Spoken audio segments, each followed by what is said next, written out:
Professor Paulo, o senhor deu uma palestra e focando a figura do super-homem historicamente. Então, a primeira pergunta que eu gostaria de fazer quem é o Superman? Quem é o super-homem? É, é, a abordagem que a gente faz é uma questão relacionada à questão histórica. Então, na verdade, o personagem do Superman, né, é uma representação que foi construída ao longo do tempo, nesses últimos 70 e poucos anos, e que na verdade tem traços de vários autores, de vários desenhistas, de várias mídias, de uma construção coletiva, na verdade. Embora os autores originais, o Jerry Siegel e o Joe Shuster, tenham criado o início do personagem, ele acaba a gente pode considerá-lo como um personagem, uma grande criação coletiva em si. E existe alguma coisa do mito do herói do Campbell, aquela coisa do herói de mil faces? Com certeza. Na verdade, uma das questões primais assim, em relação a toda personagem de quadrinhos, principalmente super-herói, é a relação que existe com o herói, né? A ideia mesmo de que esse herói ele tem uma estrutura mítica, que tem geralmente cíclica, né? Que passa por momentos de crise, e que a própria destruição do personagem acaba sendo um fator de renovação dele, né? Uma recriação. Então, quando o Campbell coloca a questão do próprio arquétipo e de todas as construções que são feitas em cima da questão do herói, o Super-Homem com certeza está dentro dessas questões colocadas por ele. Ele é um defensor do modo de vida americano? Com certeza, mas é aquilo que eu falei anteriormente. Como ele é uma produção coletiva, ele passa por algumas fases em que existem algumas mudanças. Em geral, o personagem foi construído não nesse sentido de ser um protetor do modo de vida americano, mas aos poucos ele acabou se transformando nisso, né? Ele acabou incorporando esse aspecto à medida que a editora, os autores foram também transformando o personagem. Ok. O Clark Kent, Kal-El, como você preferir, ele seria um americano republicano ou um americano democrata? Outra boa questão também que tem a ver com essa mudança, né, do personagem ao longo desses 70 e poucos anos, né? A gente pode perceber que em determinados momentos o personagem é construído de uma forma mais conservadora. Principalmente na década de 50, no auge do macartismo americano, em que vários personagens foram até meio que perseguidos dentro desse contexto. Batman e Robin, por exemplo, tiveram uma questão ligada muito à homofobia e outras coisas. O Superman, ele, em alguns momentos, ele se torna muito conservador.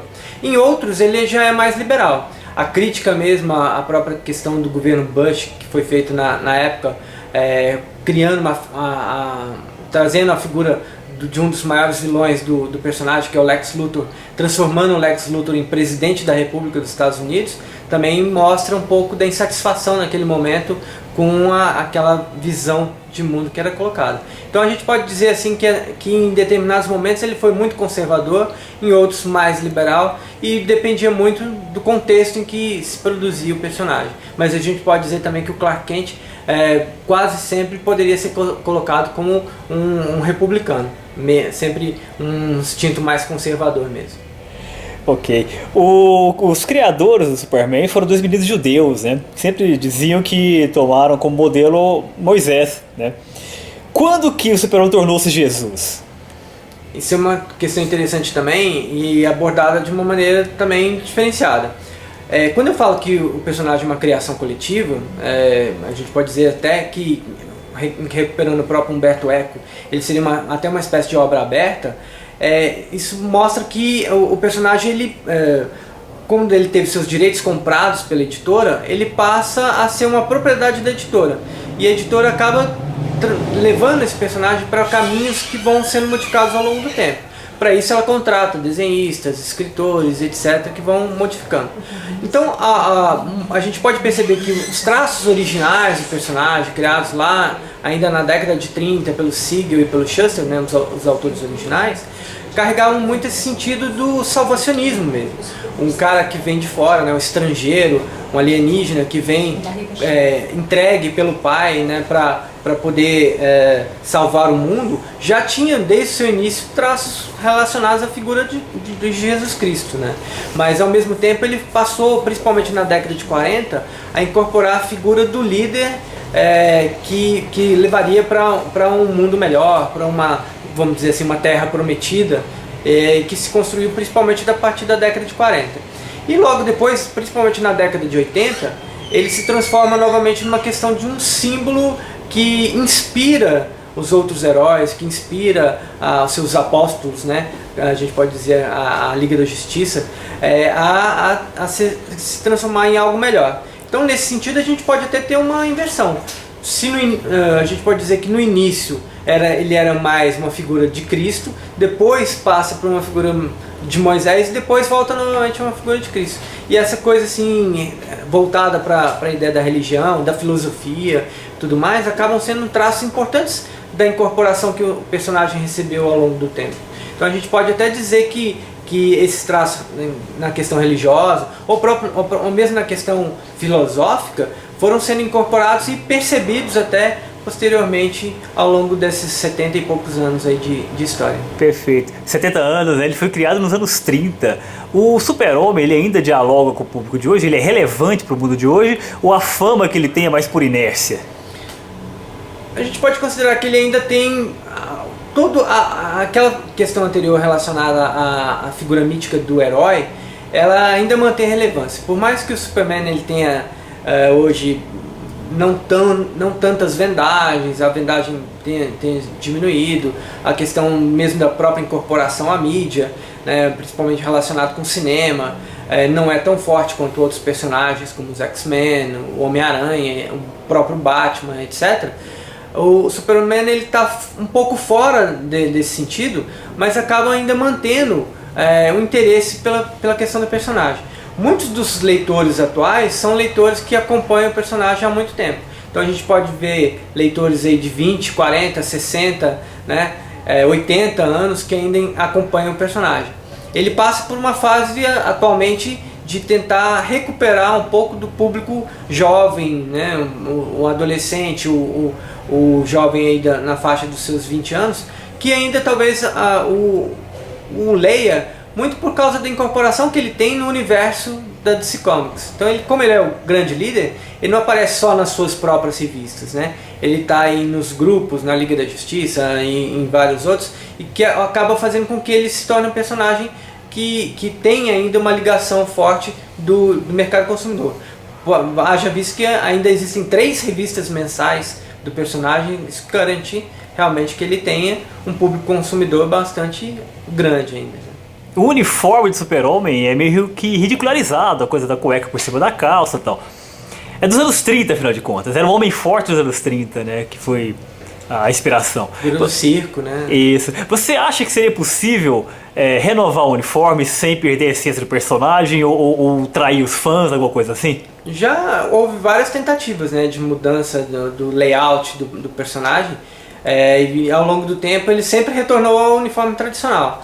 Como você colocou, na década de 30, o uniforme dos heróis em geral, né, o Superman entra nesse sentido também, mas a gente pode ver os vários heróis da década de 30, 40, eles incorporavam coisas que eram mais próximas, né, dos ideais daquela época. Então você vê que o próprio Superman ele é uma extrapolação, uma superação do ideal olímpico, né? Sitius, Altius, Fortius, né? Então aquela coisa de ser mais forte, mais rápido, pular mais alto, que era o início na sua origem. E o próprio uniforme também relembra muito os artistas de circo. Então aquela coisa da cueca por cima da calça, né, que era uma coisa comum, ainda, né, em alguns circos ainda é uma coisa comum, a capa também dava um sentido, principalmente quando ele saltava, dava uma impressão de movimento que era bom para a questão da imagem em si. Mas ao longo do tempo tentaram mudar muitas vezes o uniforme. Teve uma fase em que ele até se dividiu em Superman azul e vermelho, com poderes elétricos. Já deixaram o cabelo dele crescer na década de 90, logo que ele volta da sua suposta morte. Já teve mudanças em histórias consideradas alternativas, onde ele é mostrado em várias questões, desde medievais até com roupa de gangster. Mas o uniforme tradicional acabou sendo uma marca tão grande que o próprio símbolo dele se tornou icônico, né? Você não tem como ver o símbolo do Superman e não reconhecê-lo. E eu acho que o uniforme faz parte desse sentido também. E o que você está esperando do filme novo, do Zack Snyder? O que eu espero, na verdade, é que, assim como foi feito com Batman, se retorne um pouco às origens do personagem. Na verdade, o último trabalho no cinema, que foi dirigido pelo Bryan Singer, tentou recuperar um pouco dessa questão, mas ele voltou aos filmes, né, da década de 70 e 80. Acho que um trabalho no cinema que valorizasse um pouco a própria questão do personagem, mais voltado para o quadrinho, talvez fizesse mais sucesso.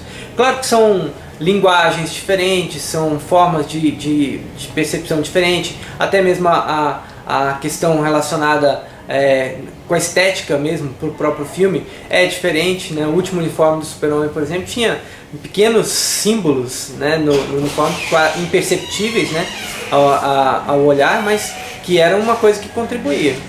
Eu acho que o novo filme, para ter um sucesso mesmo, acho que ele tem que incorporar histórias recentes, como a do Grant Morrison, por exemplo, que buscava uma figura do Superman mais voltada para essa coisa do imaginário mesmo, né? Não tentar relacioná-lo muito com uma coisa possível, humana, humanizar demais o personagem. Acho que o sucesso dele é exatamente ser super-humano.